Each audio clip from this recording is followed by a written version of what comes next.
Hey guys, tonight we wander into the bustling streets of a medieval town where the scent of bread, smoke and something suspiciously sweet teases your senses in a way that feels simultaneously cozy and slightly alarming. You probably would not survive a single day here without acquiring a taste for some very strange treats, or at the very least, a serious stomachache from things modern humans would politely call questionable. So, before you get comfortable, take a moment to like the video and subscribe, but only if you genuinely enjoy what I do here. And while you are at it, comment your location and local time. I promise it will be a fun little time zone snapshot in the comment section. Now, dim the lights, maybe turn on a fan for that soft background hum, and let us ease into tonight's journey together. You step onto the uneven stones, each footfall echoing faintly in the narrow alleys, the sound blending with distant laughter. The clatter of pots and the occasional bark of a dog that probably lives under one of the market stalls. The air is thick with smells, the tang of smoke from hearth fires, the earthy scent of fresh vegetables piled in baskets, and the curious sweetness of honey-roasted almonds that someone is frying right at the edge of the square. You breathe it all in, feeling slightly overwhelmed by the density of life, but also strangely comforted by it, like stepping into a painting where every brushstroke is a sensory detail waiting to tease your curiosity. The cobblestones underfoot are slick in patches, probably from spilt ale or morning dew, and you take careful steps, secretly grateful that boots are fashionable enough to protect your toes from the occasional squashed something or other that medieval townspeople apparently considered invisible. Your eyes catch the glint of polished copper pots stacked precariously on a wooden stall, filled with strange sweetmeats that glimmer under torchlight, their sugary surfaces suspiciously glossy. You reach out, almost touching them, and wonder why anyone would coat nuts in honey and then roll them in ground spices that smell like cinnamon, but also something far earthier and more assertively medieval. Historians still debate whether these treats were more for the wealthy or just a cheap way to bribe children into obedience. Probably both, but mostly the first, because sugar was the kind of luxury that made nobles swoon, while peasants contented themselves with meager morsels of bread smeared with a dab of honey when they were lucky. You can feel the texture of the sugar under your fingertips, almost tasting it already. And consider how strange it is that humans have always sought sweetness with such obsessive fervor, no matter the century. As you wander further, you notice a cart selling something that looks suspiciously like a deep-fried dough twist, sprinkled with more honey and dusted with powdered spices. The vendor is shouting, trying to convince anyone passing by that this is a delicacy worth their coins. You wonder if medieval folks ever questioned why anyone would deep-fry dough just to coat it in sticky syrup, or if it was universally accepted as genius. You pick up a small piece, warm and fragrant, and taste it. Sweet, slightly chewy, and faintly burnt on the edges, it strikes you as oddly familiar, like a precursor to modern churros, only with the added thrill that a careless bite could glue your teeth together forever. And you think, some things do not change, except now we call them junk food, and eat them in front of a screen instead of in a dirt-floored square with chickens wandering around your ankles. A group of children runs past, their feet kicking up dust and stray bits of spilled grain, giggling as they chase one another. One of them holds what looks like a candied apple, its red glaze gleaming in the torchlight. You watch, momentarily envious, imagining the sticky sweetness on your tongue and the crunch of the raw apple beneath. Over by the river, you catch the faint aroma of smoked fish and roasted meats, another medieval snack that might not qualify as junk food in a modern sense, but certainly counts as indulgent for someone used to bread and thin gruel. Street vendors balance trays of tiny fried fish, sometimes coated in honey or dipped in vinegar, shouting prices you cannot understand but feel compelled to haggle over anyway. You reach out, tasting a piece cautiously. Salted, sweet, slightly burnt and oily, an assault on the palate that somehow works. You marvel at the fact that medieval people combined flavors in ways that seem weird today, yet made perfect sense to them. Sweetness was not reserved for desserts. It could accompany meat or fish with equal confidence. And you wonder how many of these experiments were successful, and how many ended in quiet complaints or mild poisonings that went undocumented. You pause near a stall selling exotic imports, dried fruits, candied ginger, and odd nuts from faraway lands. The air around it is thick with the mingled scents of cinnamon, clove, and something that might be nutmeg, or possibly the vendor's old socks. The colors are bright, the reds and yellows almost unnatural in the flickering torchlight. You imagine these spices arriving by ship or caravan from places that seem impossibly distant, watched over by merchants with curious hats and better hygiene than the rest of the town combined. It is here that you realize that medieval junk food, at least for the wealthy, was as much about status as taste. Our sugar-coated almond was not just a snack. It was a symbol of power, wealth, and the ability to survive the relentless medieval diet of bread and occasional gruel. You muse that in this way, nothing has changed. Humans still use snacks to feel superior, even if now we call them artisanal or organic. And then you notice the oddest treat of all: small fried pastries shaped like animals, dusted with sugar, and occasionally filled with spiced meat or honey. You notice a woman selling honey wafers near the corner of an alley, her hands swift and practiced, her eyes twinkling as she tosses tiny sweets to children darting past. The wafers are thin, brittle, and impossibly sweet, leaving a lingering taste of honey and something vaguely nutty on your tongue. You consider how little has changed. Children chasing snacks is a timeless spectacle, from medieval squares to modern malls, except now we call it consumerism and worry about sugar intake. You laugh quietly at the thought and continue your stroll, senses fully awake, half in awe, half in mild terror at the sheer audacity of medieval culinary creativity. Nearby, a small fire roars, used for frying another batch of doughy treats, and the smell hits your nose with surprising force. It is both welcoming and alarming, the kind of smell that could charm you into eating way too much if you let it, or scald your fingers if you reach in too hastily. You watch as the cook flips each piece with a wooden paddle, coated in honey and sometimes sprinkled with ground spices that seem exotic even by modern standards. Historians still wonder if these were intended to preserve the treats, enhance flavor, or simply demonstrate the cook's flair. The cobblestones under your feet gradually feel cooler as you approach the edge of the square, where the market thins and small alleyways branch off like veins, feeding the heart of the town. You notice a stall tucked beneath a low-leaning awning, piled high with something that at first glance resembles small cakes, but closer inspection reveals odd textures and shiny glazes, hints of crushed nuts and flecks of dried flowers that smell faintly perfumed. Someone calls it a sweetmeat, though you suspect it is more like a sugar experiment designed to impress nobility, or possibly to confuse them. You pick one up carefully, feeling the weight of honey and spice in your fingers, and bite. The sugar crunches loudly in your mouth, and the flavors mingle strangely. Floral, nutty, faintly bitter, yet surprisingly pleasing. You reflect that medieval people were not afraid to combine flavors. Modern palates might consider eccentric, or even unpleasant. In fact, the stranger the combination, the more prestigious the treat seemed to be.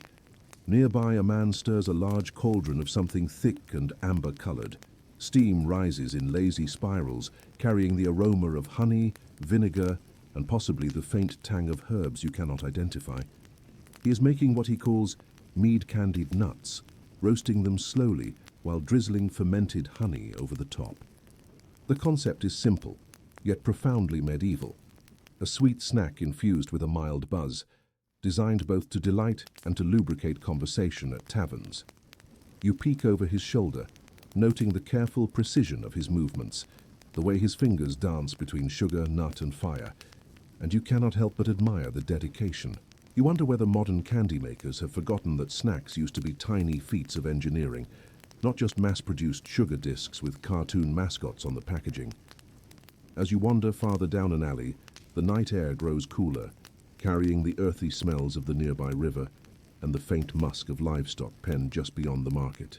You notice a cart with a strange contraption, a wheel of some sort spinning slowly, coated in thick batter and speckled with sugar crystals.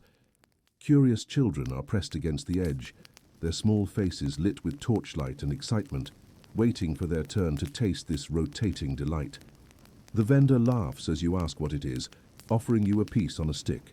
It is hot, sticky, and surprisingly aromatic, carrying notes of cinnamon, nutmeg, and caramelized sugar that cling to your fingers long after the bite. You muse that these early fritters are probably the great-great-grandparents of modern donuts, only slightly more dangerous to handle and infinitely more theatrical. Across the way, a small group gathers around another vendor, who is carefully placing thin, honey-glazed wafers onto a tray. They are delicate, paper-thin, and shimmer under the torchlight. You notice the precision in his hands, each wafer aligned perfectly, almost like a miniature architectural project. Someone whispers that these are called oblates, used both for snacking and for religious ceremonies. You wonder how anyone had the patience to create such fragile treats in a world where so much was manual labor and dirt was never far away. As you watch, a child reaches out impulsively and snaps one in half, immediately smearing honey across his fingers and cheeks. You suppress a laugh, recalling the sticky chaos of medieval sweets. Clearly, some pleasures were meant to be messy, even if occasionally hazardous. The square shifts slightly as you continue, the torches casting long, quivering shadows against the stone walls. You pass a small bakery where the scent of freshly baked bread mingles with roasted almonds and candied fruits pressed into small pies. The baker, a robust woman with flour-dusted hands, slides a tray out of the oven, revealing golden pastries that glisten with a sugary sheen. She cuts one for you and the taste surprises you. Subtly sweet, with a hint of tang from preserved fruit inside, and a crispness that speaks of a wood-fired oven working overtime. You imagine children darting in and out of this bakery, fingers sticky, noses smeared with powdered sugar. Parents desperately trying to prevent chaos, while the smell alone lures the townsfolk closer. Medieval junk food, you think, was part adventure, part chaos, and all sensory delight.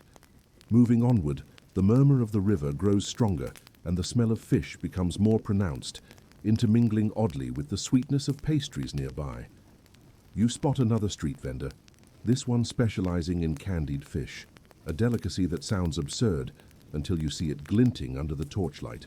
Small herring are coated in sugar, sometimes with an added sprinkle of cinnamon, creating a flavor profile that would startle modern taste buds.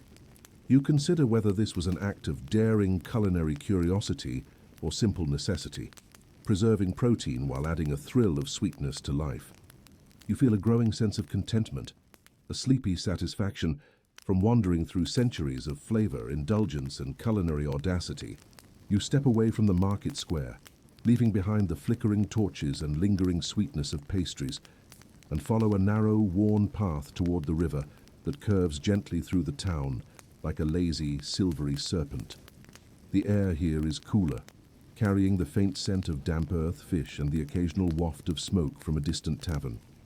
The cobblestones give way to dirt and gravel, crunching softly underfoot, and the gentle lapping of water against wooden boats provides a soothing counterpoint to the bustling chaos you just left behind.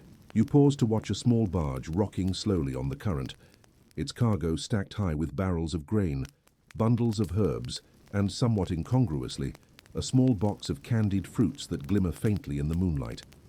Somehow, the juxtaposition of labor, trade, and indulgence strikes you as profoundly medieval. As you move closer to the riverbank, a small cluster of vendors catches your eye, their carts perched precariously on the narrow path where mud meets water. The first is an old man roasting almonds in a shallow bronze pan, spinning them slowly over hot coals. He sprinkles sugar and a whisper of cinnamon on top, creating a scent that immediately draws your attention and makes your stomach rumble in quiet protest. You step closer, observing the technique. Each almond carefully stirred, each handful toasted to perfection, the sugar melting and coating each nut with a delicate sheen. Historians still debate whether these treats were primarily for the wealthy, or if they were a common indulgence for townsfolk during market days, but you suspect it was both, depending on the generosity of the vendor and the size of your coin purse. You reach for one, warm and slightly sticky, and taste it, crunchy, sweet, aromatic, perfectly suited for nibbling as you wander along the river's edge. Nearby, a young woman tends a cart filled with candied fruits skewered on wooden sticks, apricots, figs, and small apples, each coated in a layer of sugar that glistens under the moonlight. She smiles faintly as you approach, offering a piece of candied apple.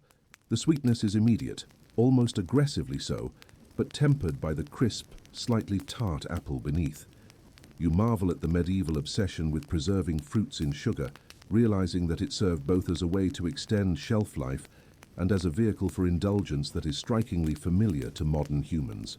You note the occasional hesitation of children reaching for the skewers, wary of the sugar, or the mild risk of sticky fingers, and cannot help but smile at the timeless anxiety of indulging in something that promises pleasure, but requires a tiny act of bravery. The river's gentle current carries faint scents from across the water. Fish frying over small open fires, bundles of herbs roasting on spits, and the occasional waft of bread baking in ovens, barely large enough for a family's weekly needs. You spot a small cart selling what looks like fried dough, coated in honey and dusted with powdered spices. You pause, momentarily hesitant to approach. After all, you probably would not survive a week in this world if you indulged in too many of these treats. But curiosity wins. The vendor, a cheerful man with a soot-streaked apron, hands you a piece wrapped carefully in parchment. You bite. Sweet, slightly oily and faintly nutty, the flavor dances on your tongue in unexpected ways. You consider how medieval cooks combined textures and tastes without the benefit of modern ovens, thermometers, or refined sugar, yet somehow achieved a complex, satisfying result that feels decadent and slightly dangerous at the same time. You continue along the riverbank, noticing that the vendors have carved out niches in small alcoves where the water laps gently against the stones. Here, a woman sells small pastries filled with minced nuts and drizzled with honey, each shaped like a tiny animal or abstract symbol. You watch as children carefully select their favorites, the sugar coating glinting in the torchlight, and cannot help but admire the attention to detail. These are not merely snacks, they are miniature works of edible art, reflecting a combination of culinary skill, patience, and the human desire for beauty even in something as fleeting as a treat. You wonder aloud how many of these delicate creations survived long enough to be eaten, considering the sticky fingers, wandering animals, and occasional rain showers that could destroy them in moments. A low murmur of conversation drifts from the edge of the water, where a small bridge arches gracefully across the river. Fishermen gather here, some nibbling on candied almonds or slices of fried dough, while others hold small mugs of spiced ale. The combination of sweet and bitter, oily and crisp, seems both deliberate and accidental, a reflection of medieval tastes that valued intensity and novelty over subtlety. You take a deep breath, inhaling the mingled aromas of river, fire and sugar, and feel a faint sense of wonder. Here, along the slow-moving water, life and indulgence coexist in a delicate, slightly chaotic balance. The river reflects moonlight like liquid silver, and you pause to watch the ripples, noticing how the gentle movement seems to mirror the ebb and flow of human desire for pleasure, risk, and creativity. Further along, a small fire crackles beside a makeshift stall where roasted chestnuts are being tossed and stirred in a shallow pan. The vendor, a young boy barely taller than the cart itself, handles the nuts with surprising skill, tossing them with one hand while distributing small portions to eager children with the other. The smell is intoxicating, nutty, slightly sweet, and smoky, a perfect complement to the candied fruits and fried pastries you have encountered. You take a moment to savor the aroma and reflect on how medieval people experienced flavor in layers, combining textures and tastes that modern snacking often simplifies into singular experiences. You notice the careful hierarchy of treats along the river, the simplest fried dough for everyday indulgence, candied nuts and fruits for those with extra coins, and rare pastries that carry both flavor and status. As you move closer to the far end of the river, the vendors become sparser, replaced by small boats tethered to the bank, each carrying bundles of goods and occasional glimpses of sweetmeats intended for transport upriver. You see a merchant arranging small jars of preserved fruits, candied peel, and honey-coated nuts, preparing them for wealthy clients who might pay a small fortune for a taste of distant lands. The jars glint in the moonlight, and you wonder about the effort involved: harvesting, preserving, sweetening, and transporting delicate snacks without refrigeration or modern packaging. Somehow medieval humans managed to make indulgence a portable art form, and you marvel at the ingenuity involved, imagining the countless hands and small fires that contributed to each preserved delight.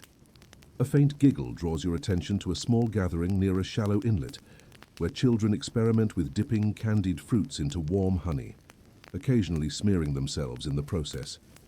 Their laughter echoes across the water, mingling with the distant croak of frogs and the lapping of the river.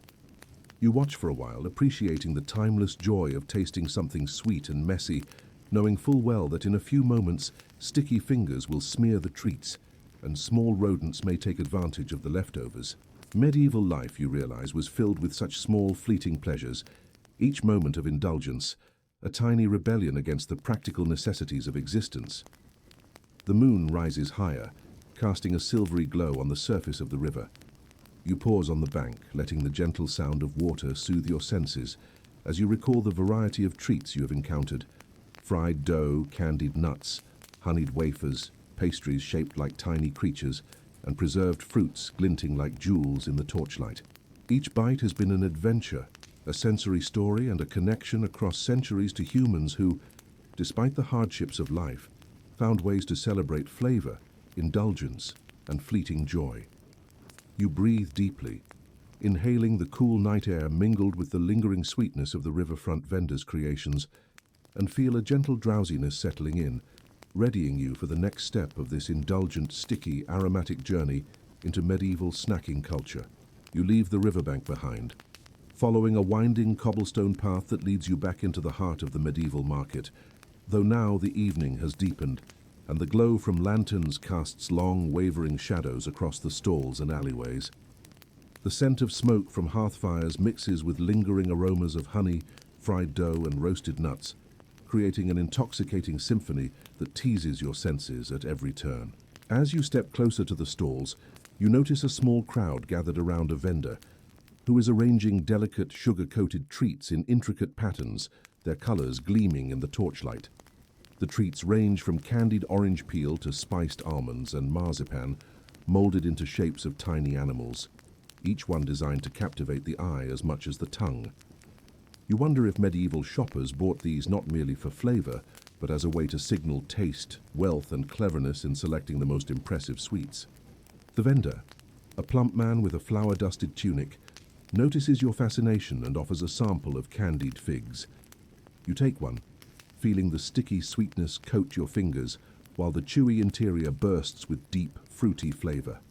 The figs are perfumed with subtle hints of clove and cinnamon, spices imported from lands so distant that medieval humans probably imagined them as exotic as dragons.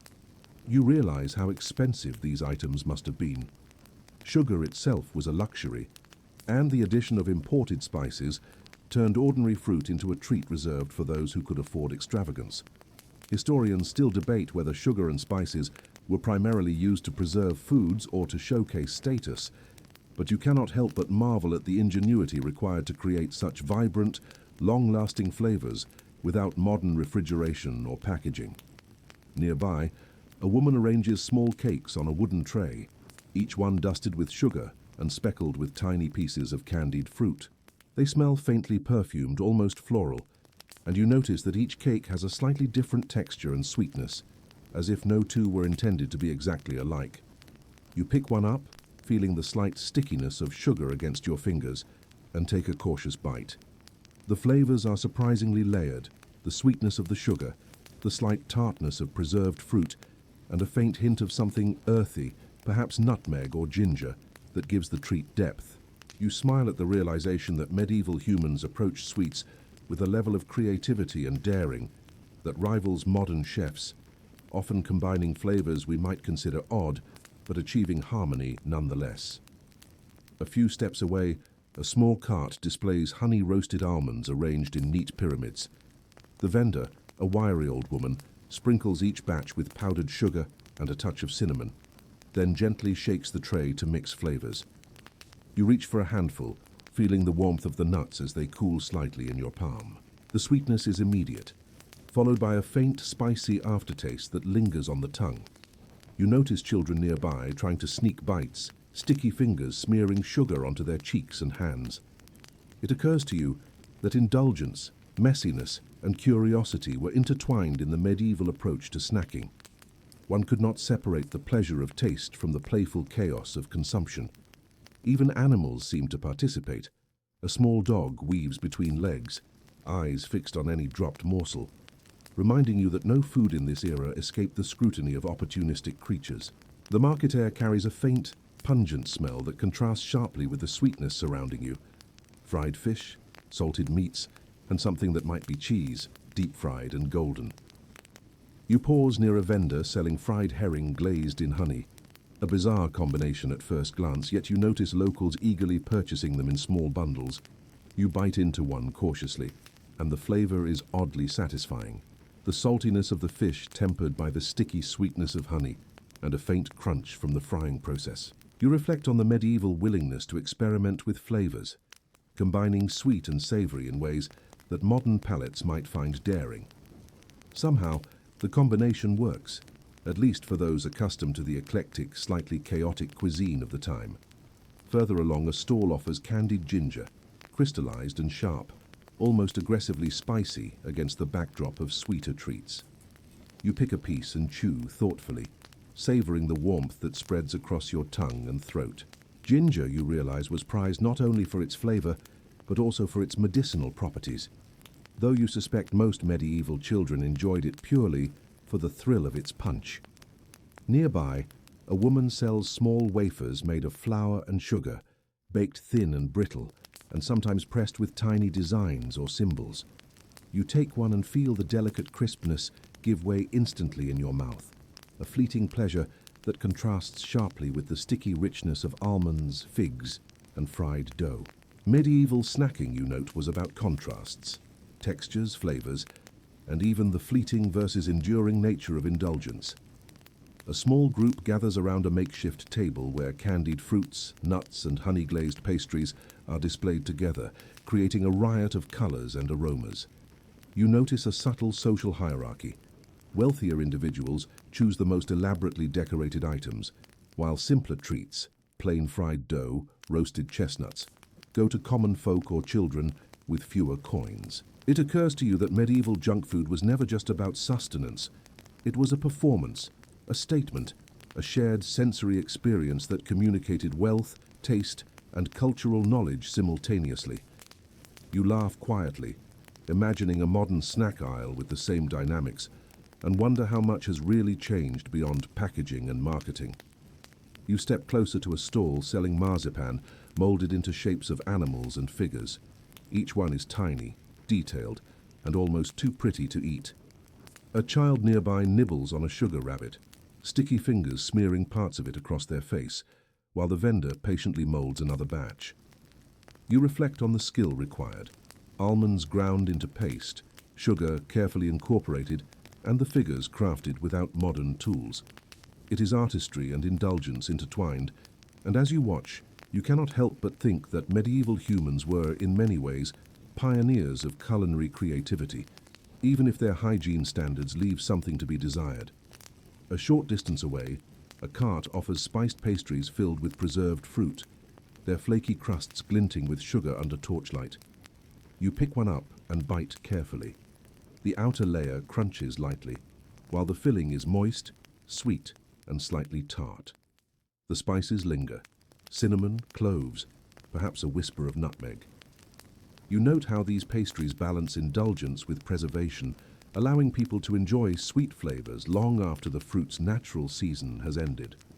Somewhere along the way, medieval cooks discovered that indulgence could also be practical, a notion that feels surprisingly modern as you savor each bite.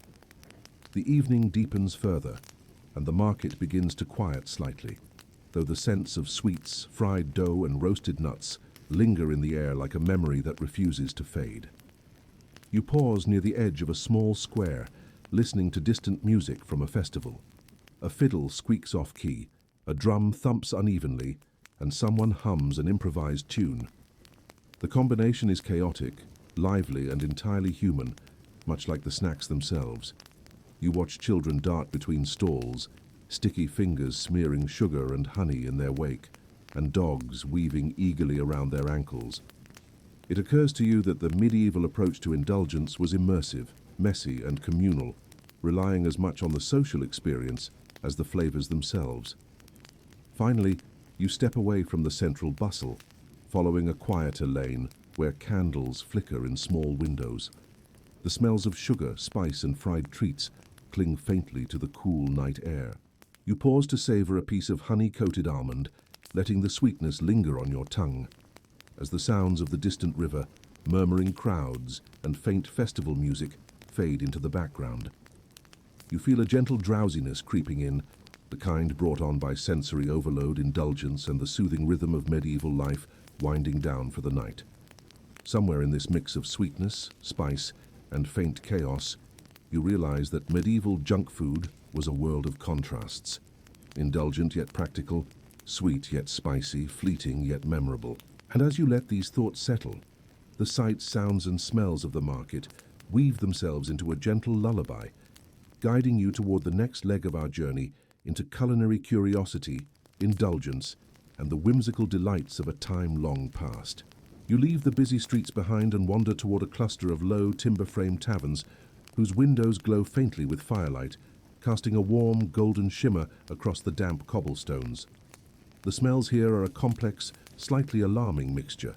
Roasted meat, ale, honeyed pastries, and a faint undertone of smoke and soot that settles in your hair and clothes with almost tactile insistence. You notice a small crowd of locals lingering outside, some clutching mugs of ale, others holding candied almonds or small pastries, all of them wrapped in the intimacy of nighttime indulgence.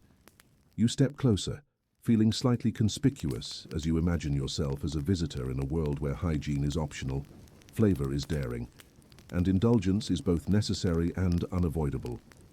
Inside one tavern, the warmth of the hearth hits you immediately, wrapping your senses in a comforting, slightly cloying embrace. The air smells of roasting meat and baking bread, mingled with a faint sweetness that you quickly recognize as honey and sugar, perhaps even the residue of fried dough someone has smuggled in from the market.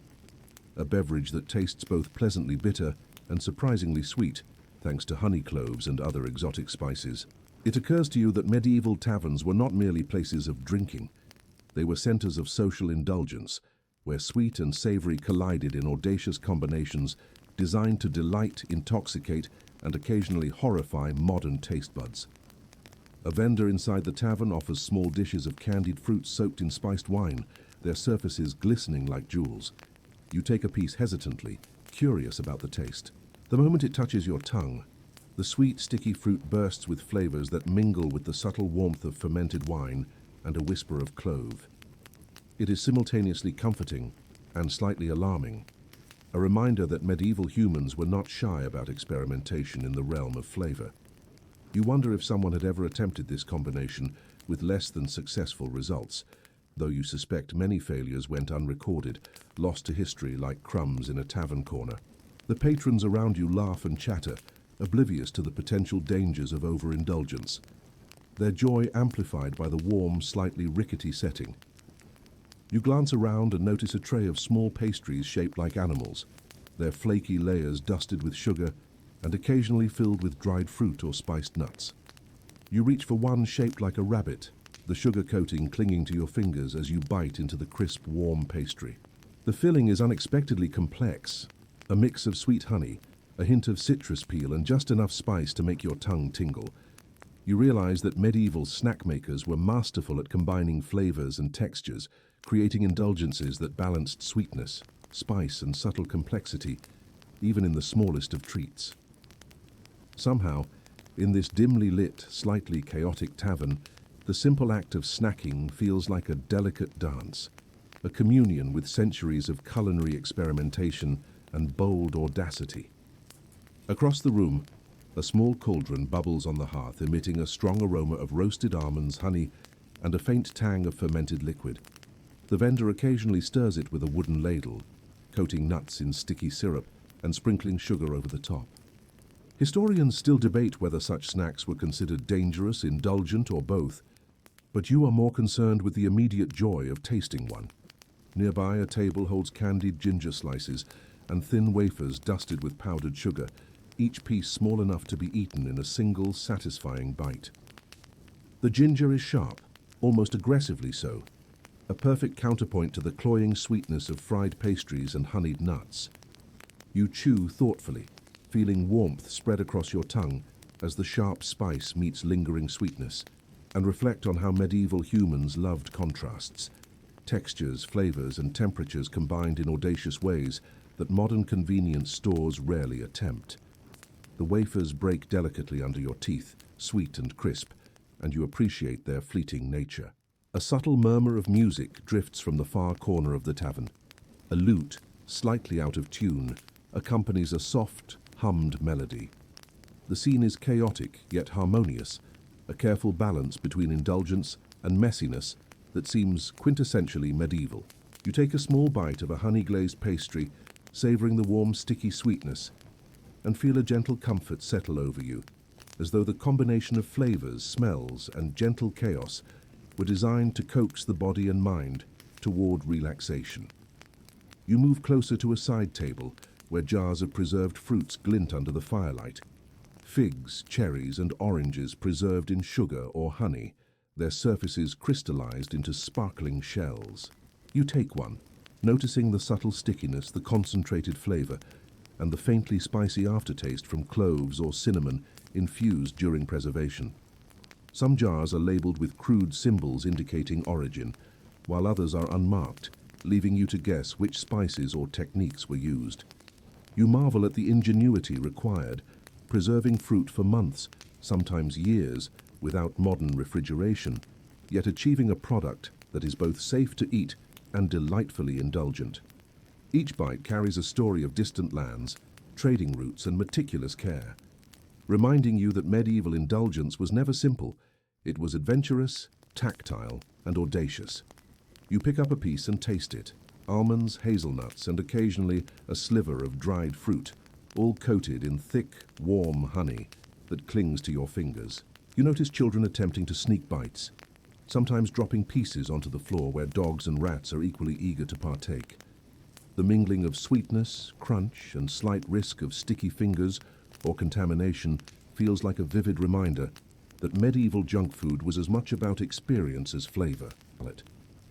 Finally, the night deepens and the tavern grows quieter. Patrons linger, finishing the last of their sweets and spiced drinks, while children, exhausted from sugar-fueled adventures, are gathered by parents who scoop them into arms, sticky with pastry residue, and the faint, lingering scents of fried dough, honey, and roasted nuts settle over your senses. A gentle drowsiness washes over you, amplified by sensory overload and the quiet intimacy of shared indulgence. You take one last bite of a honeyed pastry, savoring its sweetness and warmth, letting the memories of flavor, chaos, and small joys lull you gently into anticipation of the next stage of your journey through medieval indulgences. You step out of the tavern and into the night air, where the distant glow of a festival draws your attention, like a moth to a lantern flickering over the cobblestones and illuminating the faint mist rising from the river. The sounds of laughter, music, and clattering footsteps mingle with the aroma of roasted meats, sweet pastries, honey-glazed nuts, and the faint tang of fermented drinks, creating a sensory overload that is at once dizzying and comforting. You walk toward the fairgrounds, feeling the uneven cobbles beneath your feet, and the cool breeze brushing against your cheeks, carrying with it hints of faraway spices and the faint smokiness of open fires. Children dart past you, faces painted and hands sticky with sugar, their small voices rising above the hum of adults, haggling with vendors over candied fruits, marzipan animals, and honey-coated pastries. A row of carts stretches along the main square, each one offering a dizzying variety of treats. Thin wafers dusted with sugar, candied orange peel glistening like gems, small fritters dripping with honey, and roasted nuts tossed in syrup and spices. You pause at a cart where a man is creating elaborate sugar sculptures, twisting and molding molten sugar into shapes of fantastical animals, flowers, and tiny humans. The flickering torchlight casts dancing shadows over his creations, making them appear almost alive. You reach out cautiously, realizing that the sugar is still warm and sticky, and bite a small piece. The taste is intense, pure sweetness tempered by the faint bitterness of caramelizing sugar, a subtle warmth from cloves or cinnamon, and a fleeting crunch that melts almost instantly on your tongue. Historians still debate whether sugar sculptures were primarily decorative or meant to be eaten, but you suspect that in a world without packaging, almost everything had multiple purposes, delighting the eyes, tantalizing the taste buds, and occasionally shocking the senses. Moving down the fair, you encounter a vendor roasting small sausages glazed with honey, their smoky aroma blending oddly but pleasantly with the scent of fried dough and candied nuts nearby. You pause to watch him flip the sausages over an open fire, the flames licking the edges and caramelizing the honey into a sticky, slightly crisp coating. You bite into one cautiously, and the combination of savory meat, sweet glaze, and faint smokiness hits your palate like a tiny explosion of audacious flavors. You marvel at the medieval fearlessness in culinary experimentation, mixing sweet and savory with little concern for conventional flavor rules. You notice that children and adults alike approach these snacks with eager anticipation, understanding intuitively that indulgence in this era was as much about thrill and novelty as it was about taste. Across the way, a woman displays small pies filled with preserved fruits, their crusts flaky and glistening with sugar. She sprinkles them with additional sugar just before selling them, creating a faint, sparkling cloud that makes your nose tingle. You pick up a pie, feeling the warmth of the filling seep through the crust as you bite into it. The sweetness is balanced by the slight tartness of preserved cherries, and a whisper of spice lingers, probably cinnamon or clove.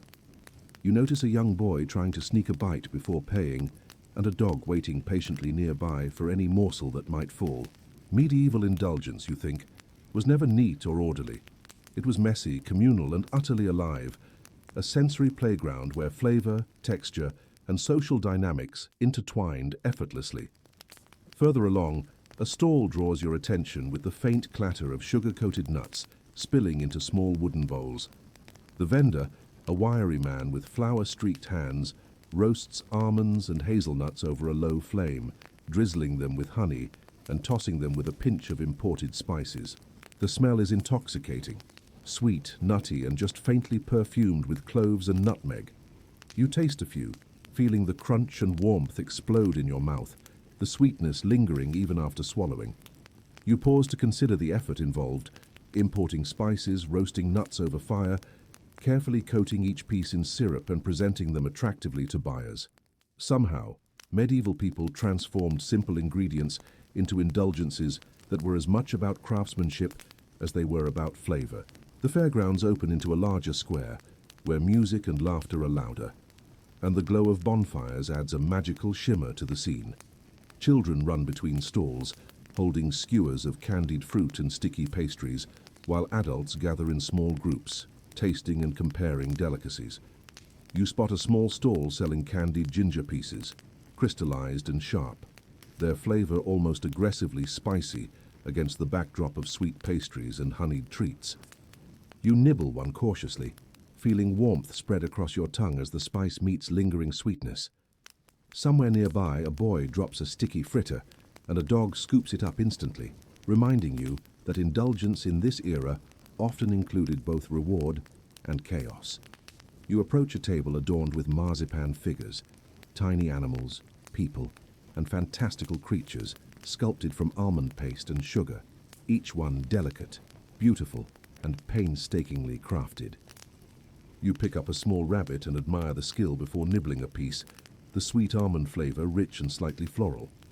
It strikes you how much patience and artistry went into creating even the smallest indulgences, a reflection of both human ingenuity and a desire to delight the senses. Somewhere a historian might note that marzipan was used to impress the wealthy, yet here, among the fair crowds, it seems equally meant for simple joy, tactile pleasure, and fleeting wonder.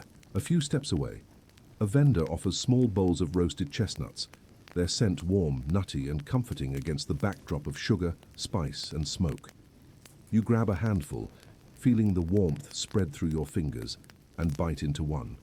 Rich, slightly sweet, and earthy, a perfect complement to the gluttonous sweets scattered throughout the fair. Children dart past you, sticky fingers reaching for pastries and roasted nuts alike, their laughter echoing across the square. You watch a woman distributing honeyed wafers, thin and brittle, almost disappearing under your tongue, and marvel at how medieval snacking combined layers of flavor, texture, and social interaction in ways both deliberate and spontaneous. As the night deepens, the fare slows slightly, though the aromas of sweets, fried dough, roasted nuts, and candied fruits linger like a persistent, delightful memory. You wander along the edges, pausing to inhale deeply, letting the scents mingle with the cool breeze and the faint smoke from fires. You notice that some treats, candied fruits, spiced nuts, honey pastries, were likely considered indulgences, while others, fried dough, roasted chestnuts, simple wafers, were accessible to almost anyone, creating a layered experience of taste, status, and fleeting delight. You realize that medieval junk food, chaotic, messy, and audacious, was not merely about flavor, but about experience, indulgence, and the subtle thrill of risk, adventure, and novelty. Finally, you pause on a small hill overlooking the fairgrounds, watching torches flicker like stars against the night sky, and listening to the distant, faint strains of music mixed with laughter. The sense of sweets, roasted nuts, and fried pastries cling to the cool air, mingling with faint smoke and the earthy smell of damp cobblestones. You take a deep breath, savoring the experience, and feel a gentle drowsiness creep in. Your senses saturated by flavor, smell, and human chaos. Somewhere in the cacophony of delight, you recognize a timeless truth. Indulgence, no matter how fleeting or messy, has always been a human necessity, a tactile and sensory connection to joy, creativity, and the audacious delight of life itself. And as you linger, savoring the warmth of roasted almonds, the sweetness of honeyed pastries, and the playful chaos of the fare, a gentle calm begins to settle over you, preparing your mind and body for the next stage of this sticky, sweet, and endlessly fascinating journey through medieval indulgences. You leave the bustling fairgrounds behind and follow a winding path that leads toward the castle perched on a hill above the town, its towering stone walls glowing faintly in the moonlight and the flicker of torches. The air here is cooler, tinged with the faint scent of smoke, herbs, and something rich and sweet that makes your stomach rumble with anticipation. As you approach the massive wooden doors, you hear the faint clatter of metal pots and the occasional hiss of hot oil or roasting fat, sounds that hint at the hidden world of indulgence taking place behind the castle walls. You step cautiously into the outer courtyard, where servants move quickly yet silently, carrying baskets of fresh ingredients, jars of honey, sacks of sugar, and barrels of dried fruits. Even in this controlled environment, there is a subtle chaos, the kind that only comes from feeding hundreds of hungry mouths with treats both extravagant and unusual. Inside the castle kitchens are a hive of activity.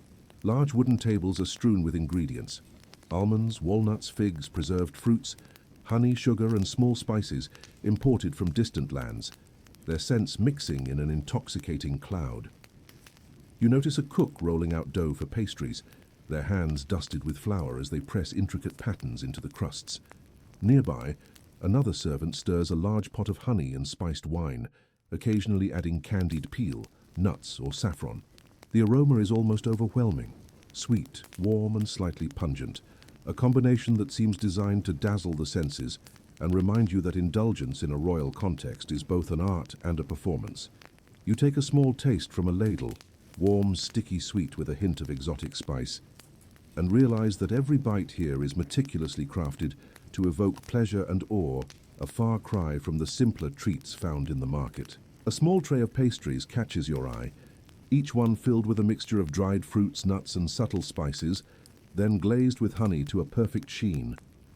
The crust is flaky and delicate, giving way to a filling that is rich, fragrant, and almost dizzying in its combination of flavors. You pick one up and bite, feeling the warmth and sweetness coat your tongue, while the subtle spices create a gentle tingle.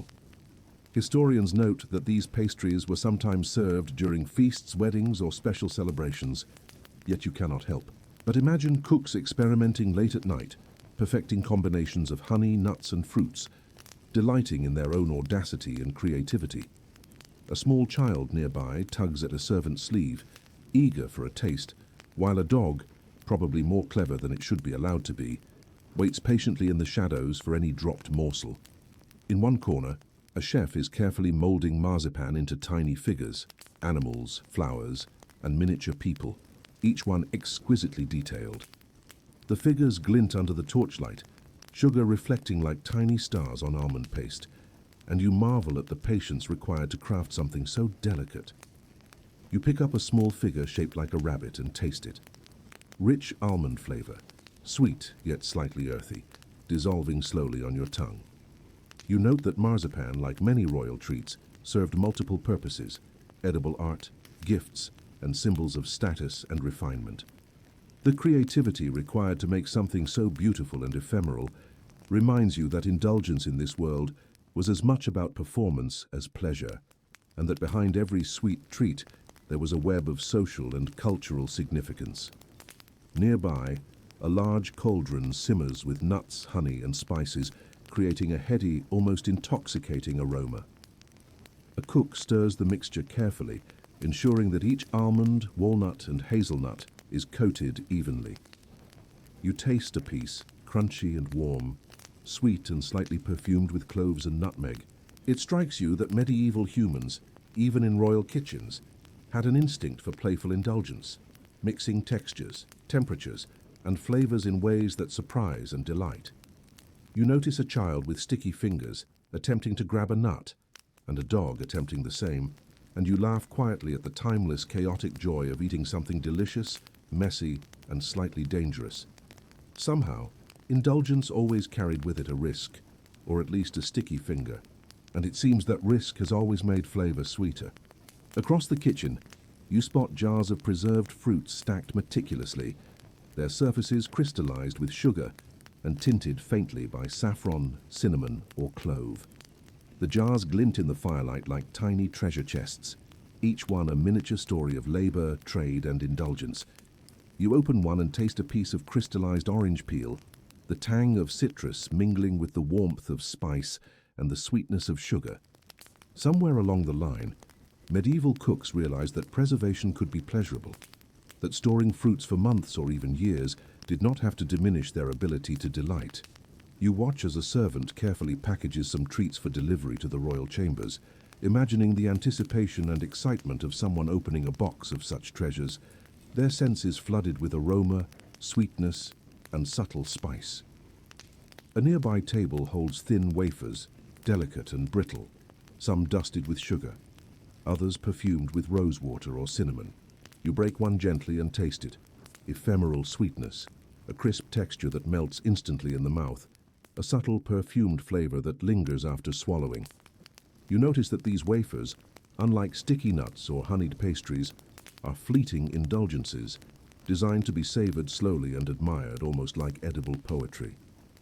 You reflect on the sophistication of medieval royal kitchens, the attention to detail, the layering of flavors, and the desire to impress not just the palate, but the eye, the mind, and the social imagination. Indulgence here is a performance, a subtle dance of taste, texture, and artistry. In one corner, a tray of small pies filled with spiced fruits cools on a wooden table. The crusts are golden and flaky, the fillings bubbling slightly from the warmth within. You taste one, the combination of sweet, tart, and spiced flavors creating a mini explosion of indulgence. You notice that the pies vary slightly, some more sugar-heavy, others more fruit-forward, a testament to the creativity of the cooks and the variability inherent in handmade treats. Somewhere in the past, someone must have tried the oddest combinations, discarded failures in pursuit of perfection, and yet these efforts resulted in a sensory world rich with flavor, texture, and surprise. The kitchen smells become richer, heavier as the night deepens. Roasted nuts, honey, spiced pastries, and the faint tang of preserved fruits mingle in the air. You wander past a small table where a cook is carefully arranging candied fruits on a platter, alternating colors and shapes to create a visual feast.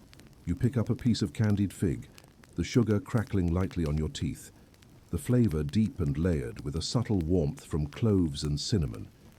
You consider the effort involved: importation of spices, careful preparation of honey, roasting and preserving nuts, and arranging everything in a way that delights both eye and palate.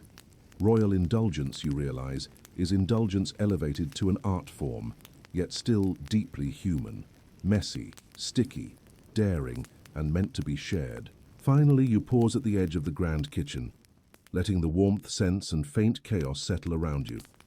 You reflect on the contrasts, the luxury of imported spices against simple local nuts, the ephemeral beauty of marzipan figures against sticky roasted almonds, the fleeting sweetness of wafers against the enduring pleasure of honeyed fruits.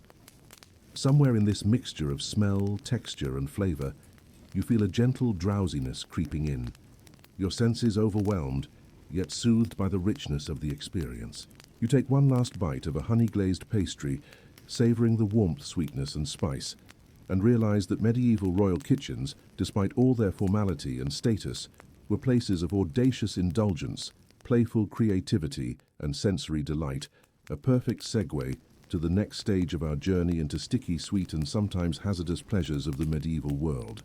You step away from the grandeur of the castle kitchens, descending a narrow, winding lane that leads back toward the lively streets of the town where cobblestones glisten faintly, with the residue of recent rain, and the smell of smoke, roasted meats, and sweet treats hangs in the cool night air.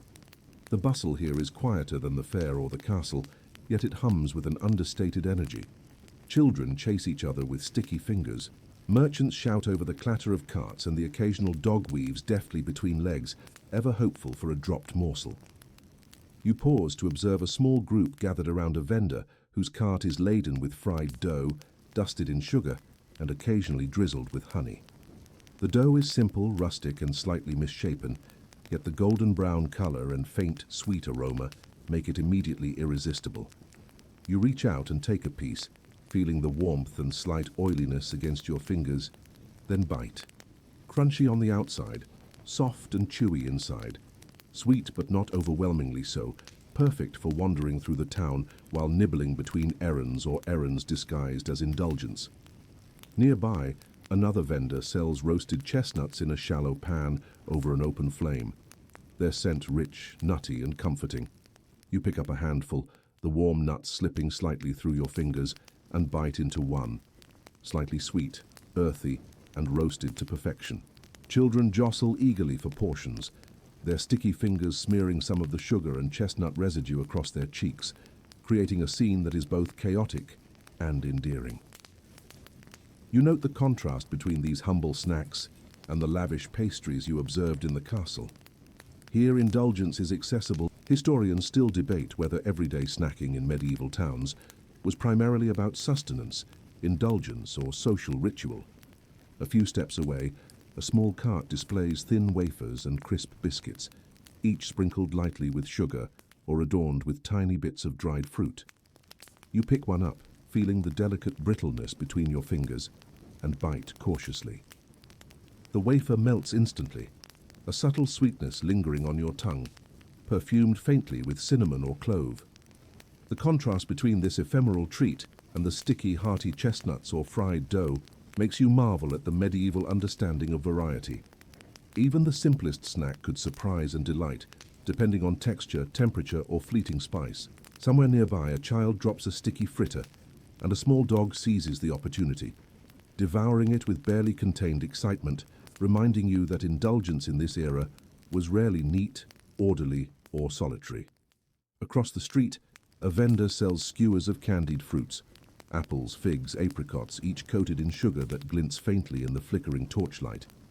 You pick up a small piece, sticky against your fingers, and bite. Sweet, slightly tart, and faintly spiced, it is immediate, bold, and entirely satisfying. You notice that medieval humans often used sugar not only as a flavor enhancer, but as a means of preservation, transforming seasonal fruit into indulgences that could last for weeks or months. You reflect on the ingenuity required.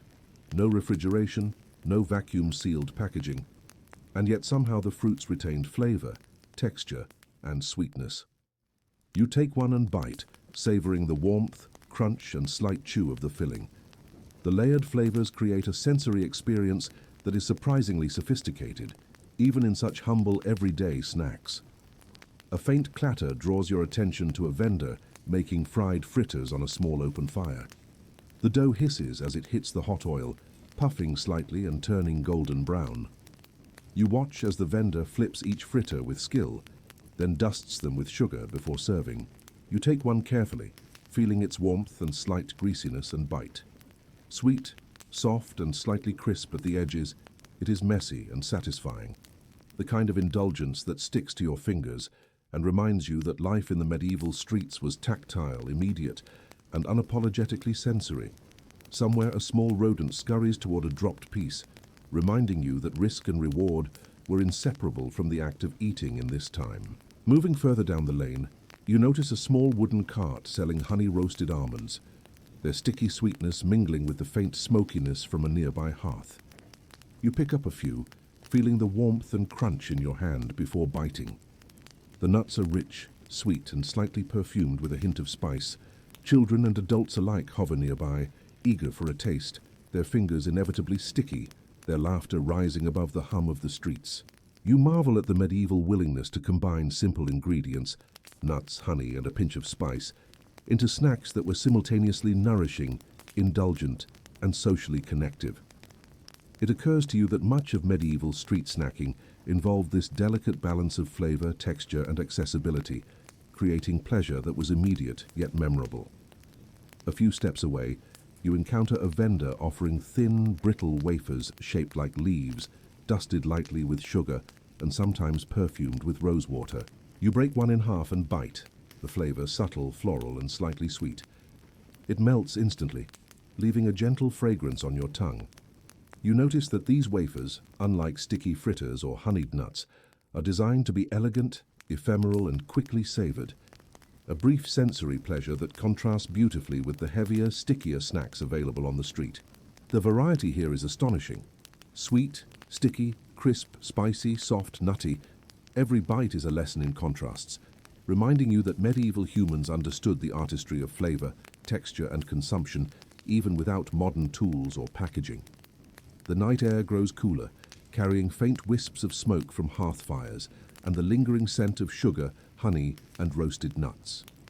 You pause on a small bridge overlooking the river, watching reflections of torchlight ripple across the water. Children with sticky fingers dart past. A dog weaves eagerly among their legs, and the occasional merchant calls out, advertising the last of their freshly made treats. You take a deep breath, inhaling the mingling aromas, and savor a final bite of candied fig, letting its sticky sweetness linger on your tongue. The simplicity of these street snacks, their warmth, texture, and flavor, contrasts vividly with the grandiosity of castle kitchens and festive fairs, yet the joy is no less real, no less immediate, and no less immersive. Finally, you stroll back toward the quieter parts of town, letting the sights, sounds, and smells settle gently over your senses. The warmth of fried dough, the sweetness of candied fruits, the crunch of honey-roasted nuts, and the ephemeral elegance of delicate wafers blend into a gentle memory that lingers long after the treats are gone. Somewhere in this mix of flavor, chaos, and communal indulgence, you recognize a timeless truth. In the medieval streets, in the midst of daily life, indulgence was a sensory adventure, messy, audacious, and utterly human. And as the distant river glints in moonlight, reflecting flickering torchlight like scattered stars, you feel a gentle drowsiness creeping in, a comforting signal that your journey through the streets, fairs, and kitchens of medieval indulgence has prepared you for the next chapter of exploration, curiosity, and sensory delight. You leave the noisy streets behind and follow a quiet path that winds up toward a stone monastery perched atop a gentle hill, its tall spires silhouetted against the moonlit sky. The air here is cooler, tinged with faint incense, the earthy scent of stone walls, and a subtle sweetness that seems almost magical in the serene stillness. As you approach the monastery, you notice the faint glow of candlelight flickering behind tall, narrow windows, illuminating the inner cloisters, where monks move silently carrying jars of honey baskets of dried fruits and trays of small, carefully crafted pastries. The quiet atmosphere is a stark contrast to the bustling markets and rowdy taverns you have recently explored, yet the aroma and the promise of indulgence pull you closer, reminding you that even the most devout sought pleasure in the form of food. Inside, the monastic kitchen hums with quiet efficiency. Large wooden tables hold ingredients neatly arranged. Almonds, walnuts, figs, honey, sugar, and small amounts of imported spices, their delicate fragrances mixing with the faint smoke from a hearth where bread is baking. A monk carefully stirs a pot of honeyed fruit, its golden sweetness shimmering under the candlelight. You observe his precise movements, noting the care with which he combines flavors. Dried figs soaked in wine, almonds crushed to a fine paste, a pinch of cinnamon or clove added at exactly the right moment. You taste a small piece of honeyed fig, and the flavors burst on your tongue. Sweet, slightly tart with a subtle warmth from spices. You realize that monastic indulgence, though restrained in appearance, was deeply sophisticated, relying on patience, precision, and an understanding of flavor that rivaled even the most audacious castle kitchens. Across the room, a monk shapes marzipan into tiny fruits and animals, each one meticulously crafted with a level of detail that is both surprising and delightful. You pick up a small almond-shaped figure and bite into it, the sweetness and texture perfectly balanced. You note that marzipan, used both as a treat and as a gift, served multiple purposes: nourishment, artistry, and sometimes even spiritual symbolism. Historians still debate whether such sweet creations were intended primarily for personal enjoyment, charitable distribution, or display during religious festivals. But you cannot help but appreciate the careful craftsmanship and audacious creativity required to make even the smallest indulgences feel extraordinary. Nearby, jars of preserved fruits line a wooden shelf.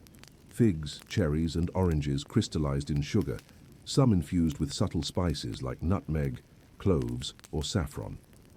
You open one and taste a piece of crystallized orange peel, the tang of citrus mingling with the warm sweetness of sugar and faint spice. You marvel at the ingenuity. No refrigeration, no modern preservatives, yet the fruits retain their flavor, texture, and visual appeal. You imagine monks experimenting late at night, perfecting recipes, testing combinations of flavors, and delighting in their own cleverness, all within the quiet sanctity of stone walls and candle-lit rooms. Somewhere a novice drops a small piece, and a cat, no doubt accustomed to stealthy raids, claims it instantly. A playful reminder that indulgence, even in pious settings, never lacks for chaos or subtle rebellion. A small table holds thin, delicate wafers, some dusted with sugar, others infused with rosewater or faint spices. You break one in half and taste it. Crisp, slightly sweet, ephemeral, with a gentle floral undertone.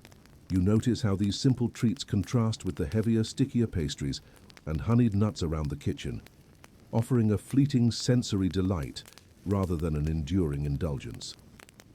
It strikes you that medieval monastic snacking often embraced contrasts: texture, sweetness, spice, and visual appeal, all carefully considered to elevate even the simplest morsel into an experience. You pause to watch a monk dipping figs into honey, then sprinkling a pinch of crushed almonds on top, creating a layered combination that is at once humble and luxurious, simple yet sophisticated. Beyond the kitchen, a quiet cloister opens onto a garden where herbs, flowers, and small fruit trees thrive in neat rows. The monks use these herbs not only for medicine, but also to flavor their sweets. Rose petals, lemon balm, and mint are carefully harvested and incorporated into pastries, marzipan, or candied fruit. You pluck a small sprig of mint and crush it gently between your fingers, releasing a bright, aromatic scent that complements the lingering sweetness in the kitchen air. You reflect on the monastic dedication to sensory balance: herbs, spices, sugar, and nuts, combined with precision, patience, and mindfulness, creating treats that are nourishing, delightful, and intellectually satisfying. Somewhere, a young monk practices shaping marzipan into tiny flowers, his concentration complete, while the faint melody of a chant drifts through the stone corridors, merging the sensory pleasures of food with the spiritual rhythm of monastic life. A tray of spiced pastries cools on a table near the hearth, their flaky crusts golden and lightly glistening with honey. You pick one up, the warmth radiating into your fingers, and bite. Sweet, lightly spiced, slightly tart from preserved fruit, with a subtle crunch from almonds or hazelnuts. The complexity of flavors makes you pause, savoring each layer.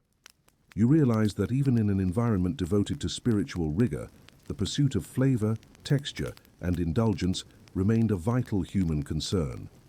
Monks understood the interplay between restraint and delight, using modest ingredients with precision, inventiveness, and occasional audacity to create memorable experiences within the boundaries of their cloistered lives.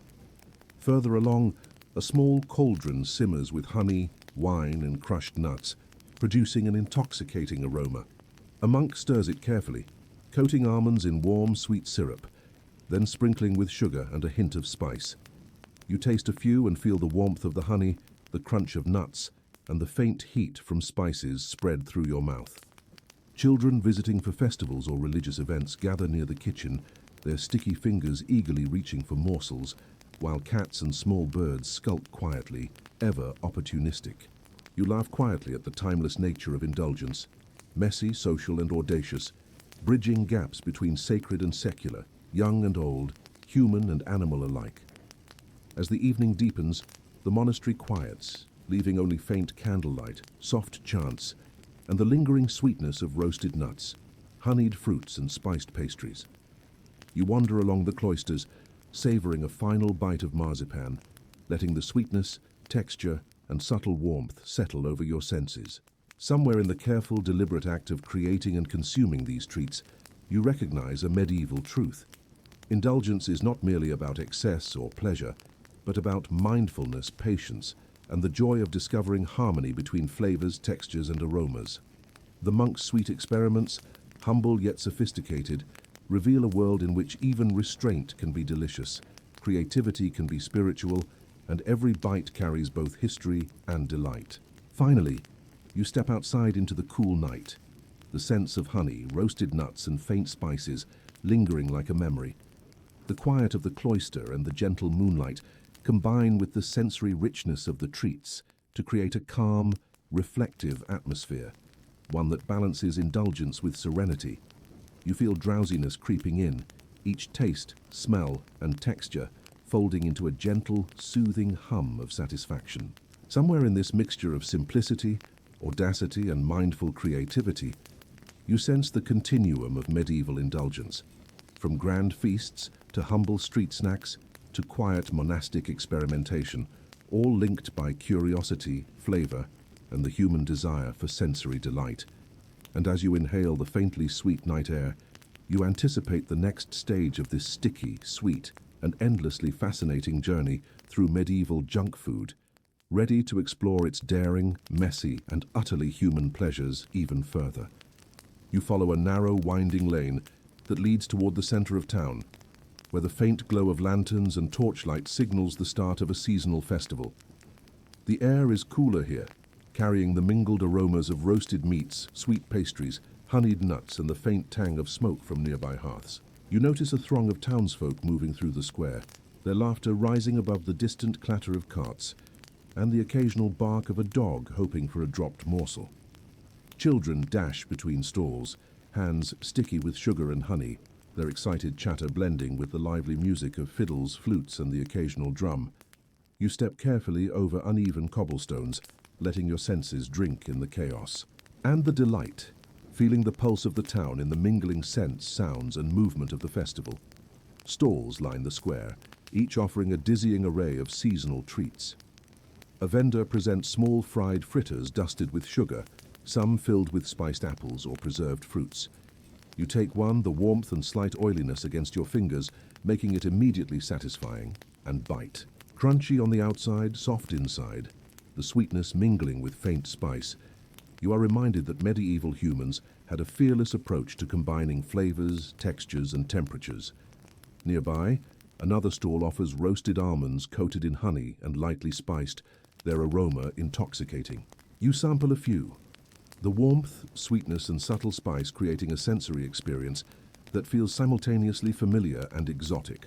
A small delight crafted from simple ingredients, elevated by technique and care. You wander further along the fare, passing a table of candied fruit skewered on sticks. Apples, figs, apricots, each glistening under torchlight. You pick up a small piece and taste it, sticky and sweet, with a faint tang that contrasts delightfully with the sugar coating. Children jostle for portions, sticky fingers smearing sweets across cheeks, while adults sampled tiny pastries filled with nuts and honey. You notice a vendor creating sugar sculptures, twisting molten sugar into shapes of animals, flowers, and miniature people.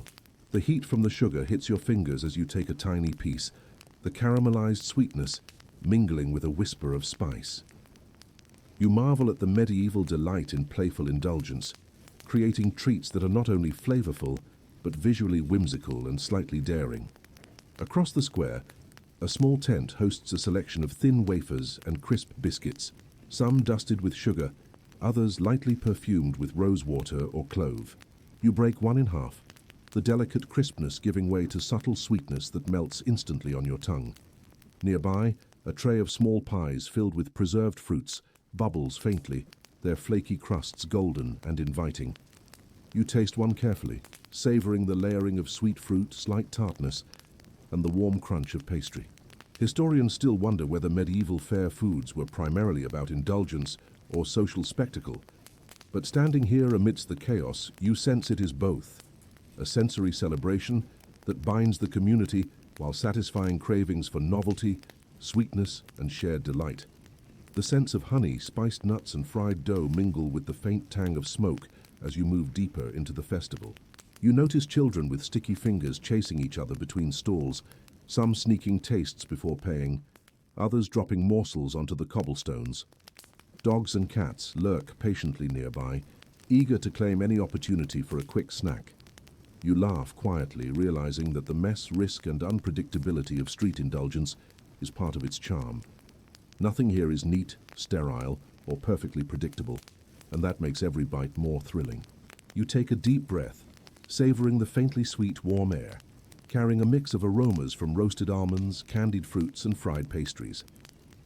A nearby stall offers spiced honey cakes, their golden crusts slightly sticky, their interiors rich and fragrant with cinnamon, cloves, and honey. You pick one up, feeling the slight warmth from the oven, and bite. The flavors mingle perfectly, sweet, warm, and slightly spicy, a small explosion of indulgence that lingers on your tongue. Children reach eagerly for these cakes, and you watch a boy drop a piece, promptly seized by a waiting dog. Somewhere in this playful chaos, you notice the cleverness of medieval vendors, combining simple ingredients with bold flavors to create treats that are visually appealing, highly aromatic, and slightly indulgent, ensuring that patrons return again and again. Further along, a tray of marzipan figures catches your eye. Tiny animals, flowers, and miniature human forms sculpted with painstaking care. You taste a small rabbit, its almond flavor rich and slightly sweet, melting slowly on your tongue. You consider the ingenuity required, transforming humble ingredients into edible art, creating a layered experience of flavor, texture, and aesthetic delight. Nearby, a vendor roasts chestnuts in a shallow pan over an open fire, the rich, nutty aroma mingling with the scent of sweet pastries and honey-coated nuts. You pick up a few, the warmth and crunch providing a satisfying contrast to the sweetness lingering on your tongue from marzipan and pastries. As the festival deepens into night, the lanterns glow brighter against the darkened sky, and the sounds of music, laughter, and clattering carts form a gentle, chaotic symphony. You pause on a small bridge overlooking the river, watching torchlight ripple across the water, reflecting flickering images of townsfolk carrying baskets of sweets, skewers of candied fruit, and trays of sticky pastries. The sensory richness, the combination of smell, taste, texture, and visual spectacle, creates a gentle drowsiness that settles over your body, a subtle signal that your journey through medieval indulgence is both a feast for the senses and a lullaby for the mind. Finally, you step back from the crowd, letting the scents of honey, roasted nuts, fried dough, and spiced pastries linger gently in the cool night air. Children run past, sticky fingers and laughter blending seamlessly into the warm glow of torchlight. Dogs wait patiently for abandoned morsels, and music drifts faintly from distant corners of the festival. Somewhere in the chaos, you realize a timeless truth.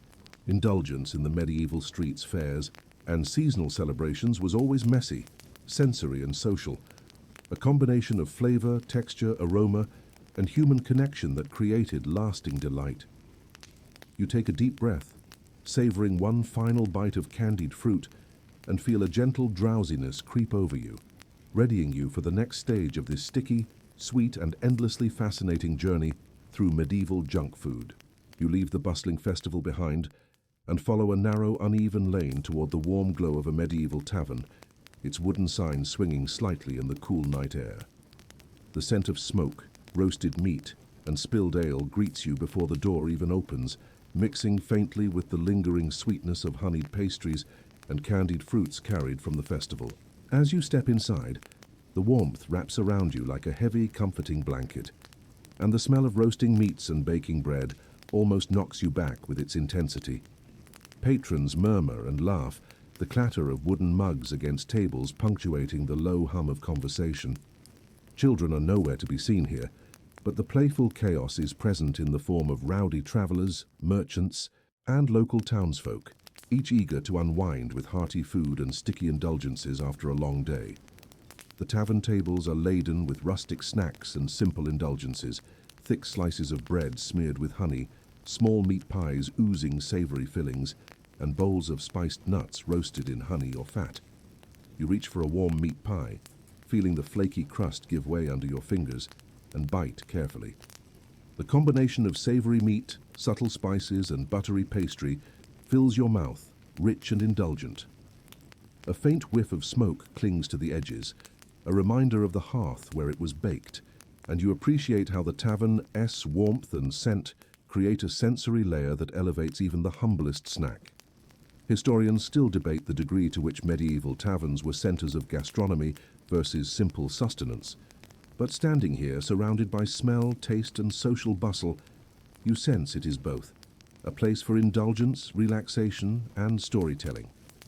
Across the room, a small table holds fried pastries, irregularly shaped and dusted with sugar or drizzled with honey. You pick one up, its warmth seeping through your fingers, and bite. Crunchy edges give way to a soft, slightly sticky center, sweetness lingering alongside faint hints of spice. A group of men nearby argues quietly over the quality of their ale, occasionally taking bites of similar pastries, their laughter punctuated by the clatter of wooden mugs. You notice a small dog at the edge of the room, eyeing fallen crumbs with sharp focus, and a stray cat weaving between tables, adding a chaotic charm to the scene. You realize that tavern indulgence, unlike the structured finesse of castle kitchens or monastic treats, was messy, communal, and unabashedly bold, a sensory playground where flavor, warmth, and social interaction collided beautifully. A tray of roasted chestnuts sits near the hearth, their rich, nutty aroma mingling with the smell of bread and meat pies. You pick one up, warm and slightly oily, and bite, earthy, sweet, and slightly smoky from roasting over open flame. Nearby, a merchant dips figs into honey and sprinkles crushed almonds over them, creating small morsels that are both sticky and audaciously sweet. You take one, the texture and warmth surprising you, the combination of flavors bold yet harmonious. You marvel at the medieval willingness to experiment with flavor contrasts, mixing sweet and savory, soft and crunchy, simple and complex, in ways that surprise and delight. Somewhere, a young woman accidentally drops a fritter, and a dog snatches it instantly, reminding you that indulgence in taverns, like on streets and festivals, always carried a hint of chaos and unpredictability. Along another table you find thin, crisp wafers dusted with sugar or perfumed lightly with rosewater or cinnamon. You break one and taste it, the delicate texture melting almost instantly, leaving a faint, fragrant sweetness on your tongue. A nearby group shares small pastries filled with spiced fruit, their flaky layers golden and glistening with honey. You take one and savor it slowly, noting the subtle tartness of preserved fruits against the sweet, slightly spiced pastry. The contrast between the simple elegance of wafers and the sticky, robust indulgence of pies and fried treats demonstrates the tavern's understanding of variety. Indulgence was not merely quantity or richness, but a careful orchestration of texture, flavor, and sensory delight. You wander toward the hearth, where a cook tends to a large cauldron simmering with honey, nuts, and spices. The warmth radiates into the room, mingling with the smell of roasted meats and freshly baked bread. You taste a few honey-coated almonds, warm and sticky, the subtle hint of clove and nutmeg enhancing the sweetness. Patrons nearby nibble similar treats, their laughter rising above the occasional scrape of chair against floor, creating a lively yet comforting atmosphere. You notice that tavern snacks were often designed for quick consumption, portability, and shared delight. Yet they also offered room for experimentation, mixing nuts, honey, and spices in inventive ways, balancing flavors, textures, and temperatures to maximize pleasure. Across the room, a small tray of candied fruits glistens under torchlight. Apples, figs, and apricots coated in sugar, some perfumed with rose water or lightly spiced. You take one, sticky and sweet, and bite, the flavor intense, yet comforting. Nearby, a child from the festival outside peers through the tavern door, nose pressed to the wood, probably dreaming of indulgence in a slightly more chaotic setting. You laugh quietly, realizing that tavern treats, while simpler than those in royal kitchens, offered a sensory richness that rivaled even the grandest feasts. Warmth, sweetness, texture, spice, and the unrefined, audacious charm of communal indulgence. The tavern air grows heavier as night deepens, the mingling scents of roasted meats, honeyed pastries, spiced nuts, and faint smoke wrapping around you. You pause near the hearth, taking in the warmth, listening to laughter, clatter, and conversation, and savor a final bite of a honey-coated fritter. Sticky, warm, sweet, and slightly spiced, it lingers on your tongue, a perfect synthesis of rustic indulgence. Somewhere in this combination of taste, aroma, and chaotic camaraderie, you recognize a medieval truth. Indulgence is not always refinement, but sensory engagement, playfulness, and shared delight, messy yet unforgettable. As you lean back slightly, the warmth and richness of the tavern settling over you, you feel a gentle drowsiness creeping in, a calm signal that your exploration of medieval junk food is winding through the rustic, lively, and audaciously indulgent world of tavern life. You leave the warmth of the tavern behind and follow a dirt path toward the outskirts of town, where the seasonal fare has sprawled across a field dotted with colorful tents, makeshift stalls, and the occasional wandering musician or juggler. The air is cooler here, carrying the mingled scents of roasted meats, honeyed pastries, candied fruits, and the faint tang of straw from the stall's bedding. You step carefully over uneven ground, hearing the crunch of straw and gravel beneath your boots, and notice a small boy racing past, sticky fingers clutching a half-eaten fritter, a grin plastered across his face. Merchants call out, advertising their wares with exaggerated enthusiasm. Candied apples, spiced nuts, honey cakes, hot and fresh. Each shout competes with the music, laughter, and occasional bark of a dog weaving through the crowd, creating a lively, chaotic symphony of sensory indulgence that draws you deeper into the fare. The first stall you encounter offers small fried dough treats, irregular in shape but golden brown, dusted generously with sugar or drizzled with honey. You pick one up, warmth seeping into your fingers, and bite. Crunchy on the edges, soft and chewy inside, faintly spiced and richly sweet. Children jostle each other eagerly for morsels, some dropping pieces that are quickly seized by opportunistic dogs or cats. You notice the careful, almost playful way the vendor flips each piece in the hot oil, and the faint clouds of steam and sugar create a sensory haze that makes the air feel thick, sweet, and comforting. Somewhere in the distance, a traveling musician plays a lilting tune, the notes mingling with the hum of conversation, clatter of wooden trays, and laughter of townsfolk, enjoying the small indulgences of the fare. A few steps away, another vendor presents roasted nuts, almonds, hazelnuts, and chestnuts coated in honey, occasionally dusted with a pinch of cinnamon or clove. You taste a warm almond, sticky with honey and slightly perfumed with spice, the crunch satisfying against the lingering sweetness. Children cluster nearby, their fingers inevitably sticky, faces smeared with sugar, yet their excitement undiminished. You pause to observe a dog waiting patiently for a dropped morsel, tail wagging in quiet anticipation, a reminder that medieval indulgence was always messy, unpredictable, and shared not only among humans, but with the occasional audacious animal participant. You laugh quietly, imagining the vendor's careful planning undone by the joyful chaos that always seems to accompany street indulgence. Further along you find a stall offering candied fruits skewered on sticks, figs, apples, apricots, all coated in sugar that glints faintly under the torchlight. You take one and bite, sticky and sweet, the sugar clinging to your fingers as the fruit bursts with flavor, the slight tartness mingling with syrupy coating. Nearby, a vendor sells thin, brittle wafers, some perfumed with rosewater or lightly spiced. You break one in half and taste it, delicate, crisp, melting instantly, leaving a fragrant sweetness that contrasts beautifully with the heavier, stickier treats around you. You notice that traveling vendors often relied on a combination of bold flavors, simple ingredients, and portable forms to entice customers who wandered past quickly, ensuring that indulgence could be immediate, messy, and utterly satisfying. Across the field, a tent houses small pies filled with preserved fruits, apples, cherries, figs, each flaky crust golden and slightly sticky with sugar or honey. You taste one, savoring the layers of warm, sweet fruit, faint tartness, and subtle spice. Patrons move eagerly from stall to stall, sampling spiced nuts, candied fruits, and pastries, their laughter and chatter blending into the hum of the fair.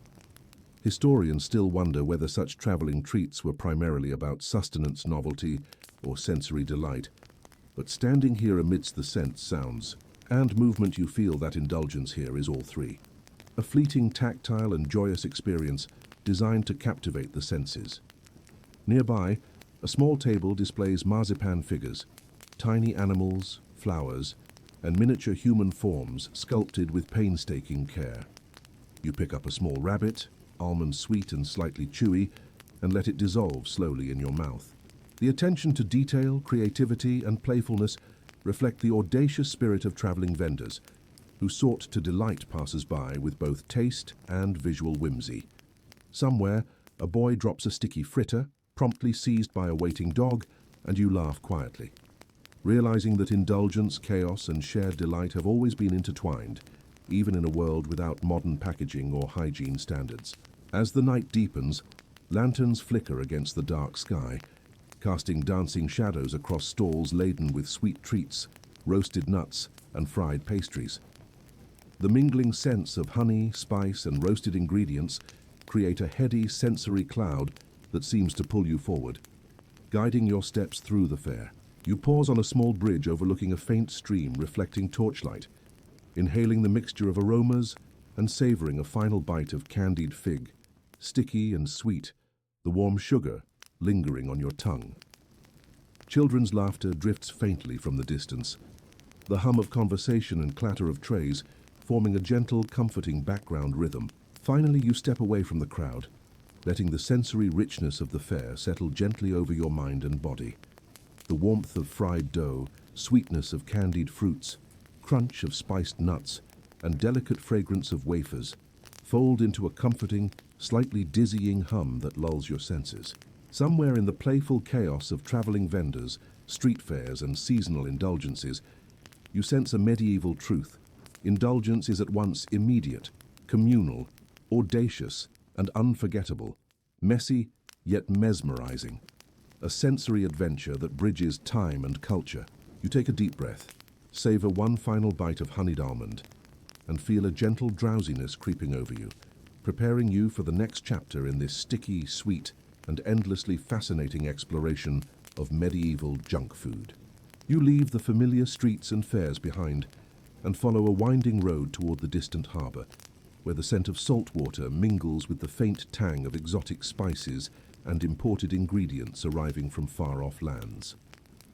The air is cooler here, carrying the occasional briny gust from the sea alongside aromas of candied fruits, roasted nuts, and sugar-coated delicacies. Ships creak gently against the docks, their sails fluttering, while dock workers move quickly unloading crates of spices, sugar, almonds, figs, and dried fruits. The faint shimmer of moonlight glints off jars of preserved ingredients stacked carefully on wooden carts, their surfaces coated lightly with crystallized sugar that twinkles like tiny stars. You step closer, inhaling the intoxicating mixture of scents, realizing that medieval indulgence was not just local and rustic, but also audaciously global, bridging continents and cultures in sticky, sweet, and fragrant bites. The first stall you encounter showcases candied ginger, crystallized and slightly translucent, the golden pieces glinting under torchlight. You taste a piece. Warmth spreads through your mouth immediately, the bold, spicy bite offset by sugar's sweet embrace. Nearby, a merchant displays thin wafers perfumed with rose water and cardamom, delicate and crisp, melting instantly on your tongue with a subtle, lingering sweetness. You notice the intricate patterns pressed into some of the wafers, tiny floral motifs that hint at both artistry and patience. Somewhere nearby, a boy drops a small piece of crystallized fruit, promptly claimed by a vigilant cat, reminding you that indulgence, however exotic or refined, always carries a hint of chaos in the medieval world. Historians still debate the prevalence of such imported treats, but the sensory richness here leaves no doubt. Medieval humans were willing to take bold culinary risks for the pleasure of flavor, aroma, and texture. A tray of marzipan sits under a soft canopy, shaped into animals, fruits, and whimsical figures. You pick up a small almond-shaped piece and bite carefully, almond sweet and slightly chewy. The combination of imported sugar, local almonds, and subtle spices transforms a humble treat into a mini marvel of flavor and imagination. Nearby, candied oranges and figs glisten under torchlight, their sugar-crusted surfaces faintly perfumed with saffron or cinnamon. You taste a slice of orange, sweet, slightly tart, layered with a subtle spice that warms your mouth. You marvel at the ingenuity and daring of medieval cooks and merchants who combined imported luxury with local ingredients to create indulgences that were as audacious as they were delightful. Somewhere, a dog watches patiently from the shadows, tail wagging quietly, ready to seize any fallen morsel, reminding you that indulgence has always been both human and communal, messy and unpredictable. Across the stall, a cauldron simmers with honey, wine, and crushed almonds, producing an intoxicating aroma that drifts through the harbor air. A merchant stirs carefully, coating nuts in thick, warm syrup, then sprinkling with a hint of clove and nutmeg. You taste a warm almond, sticky and slightly perfumed, the combination of textures and flavors creating a small explosion of indulgence. Children from nearby streets peek eagerly at the trays, sticky fingers already reaching for samples. You laugh quietly, imagining the chaotic, joyful scenes of medieval consumers encountering exotic imports for the first time, their senses overwhelmed by unfamiliar sweetness, heat, and aroma. A small tray of pastries catches your eye, each one filled with spiced fruit and nuts, lightly glazed with honey. You bite into one. The crust is flaky and buttery, giving way to a rich filling layered with almonds, figs, and a touch of imported cinnamon. The warmth spreads through your mouth, mingling with the faint tang of preserved fruits, the subtle heat of spice, and the soft sweetness of honey. You reflect on the medieval willingness to experiment boldly, blending textures, flavors, and ingredients from near and far to craft indulgences that were simultaneously comforting, daring, and aesthetically appealing. Somewhere, a merchant counts coins carefully, while a small dog seizes a dropped morsel, reminding you that indulgence, commerce, and chaos always coexisted beautifully. Further along, you encounter trays of candied gingerbread, intricately shaped and spiced with cloves, cinnamon, and nutmeg.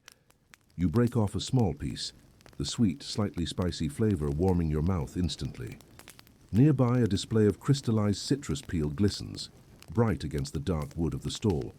You taste a strip, tangy, sweet, and slightly bitter, a perfect balance that feels both familiar and exotic.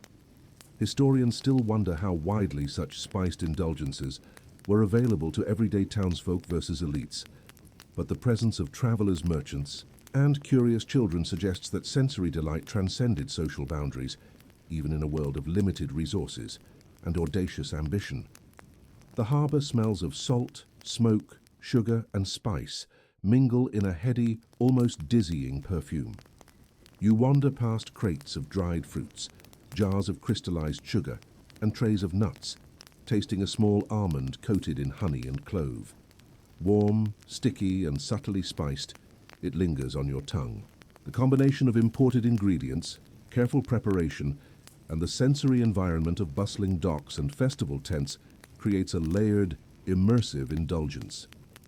Somewhere, A child drops a candied fig, quickly claimed by a cat, while merchants argue quietly over the best method to glaze almonds, highlighting the interplay of human creativity, chaos, and shared delight that underpinned every bite. As night deepens, the lanterns flicker against the harbor, casting soft reflections on water dotted with ships, crates, and carts.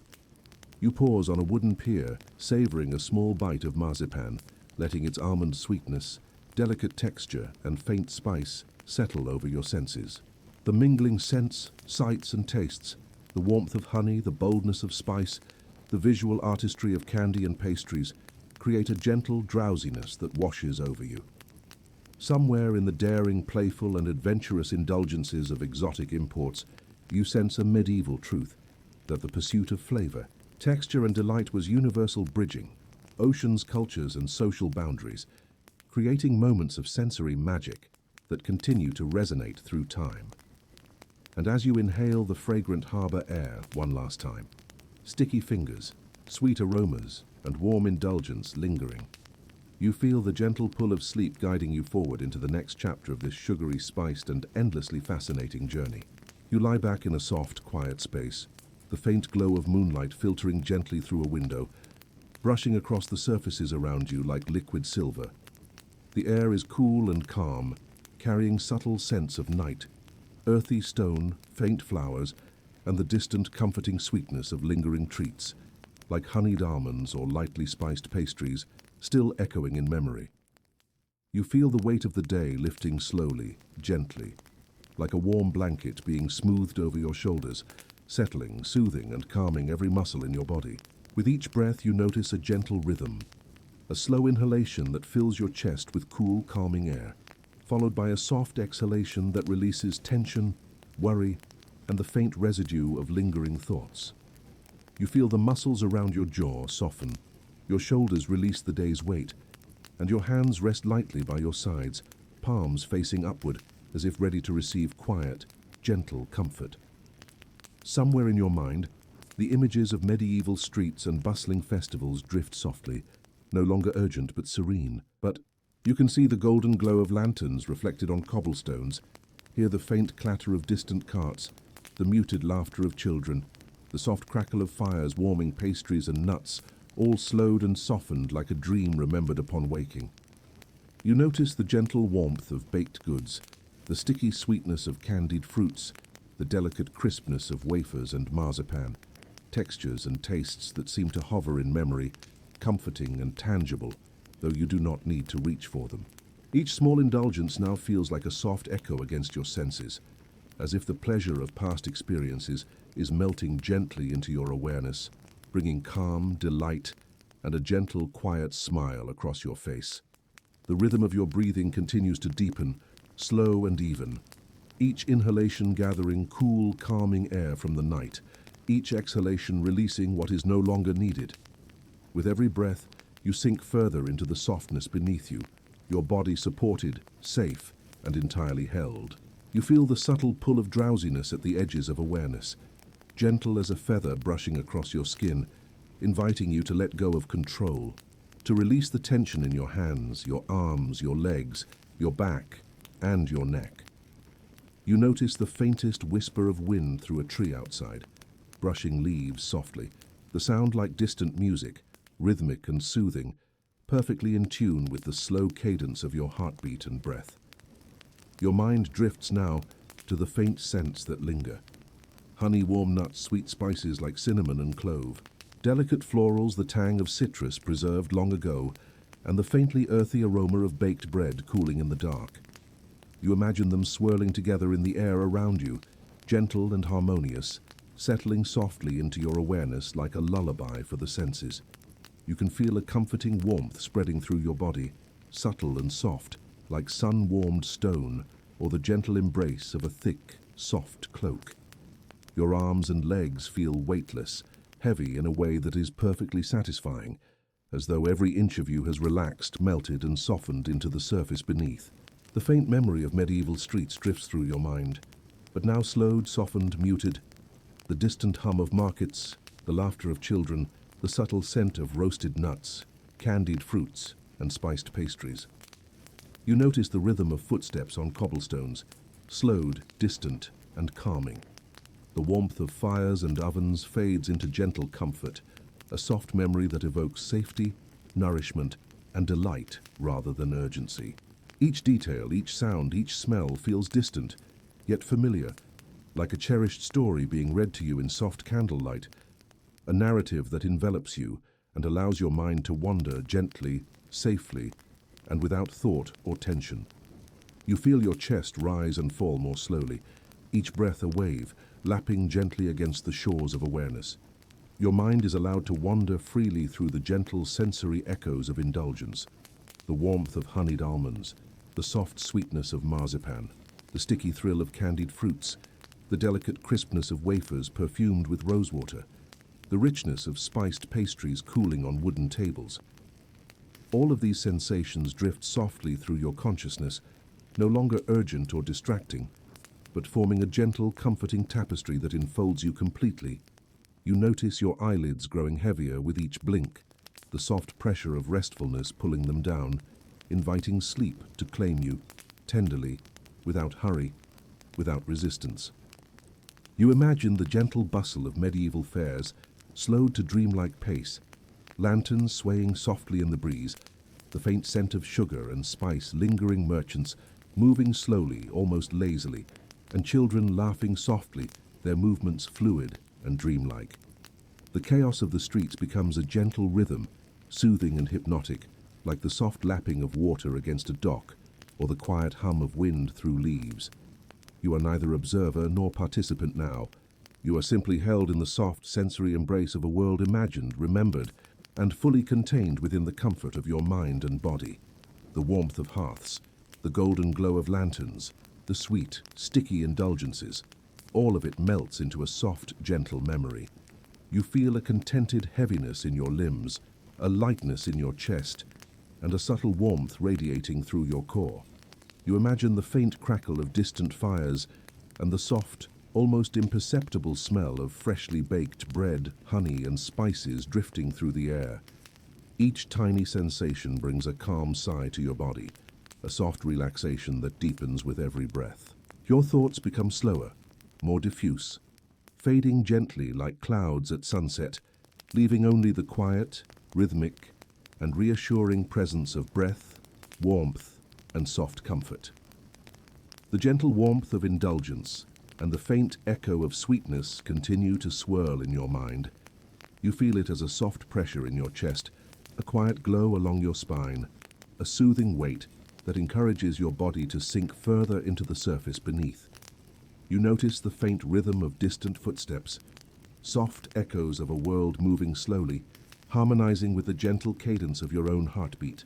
You imagine the soft, faint glow of torches reflecting in puddles on cobblestones, the quiet warmth of candlelight flickering across ancient walls, and the soft, comforting smell of spiced sweet treats cooling on wooden tables.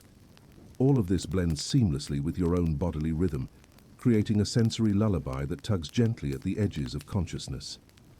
You feel the gentle pull of dreams at the corners of awareness, soft, inviting, like warm, gentle waves brushing against the shore of your mind. Each breath becomes a wave, steady, rhythmic, and calming, carrying you slowly, inexorably toward deeper rest.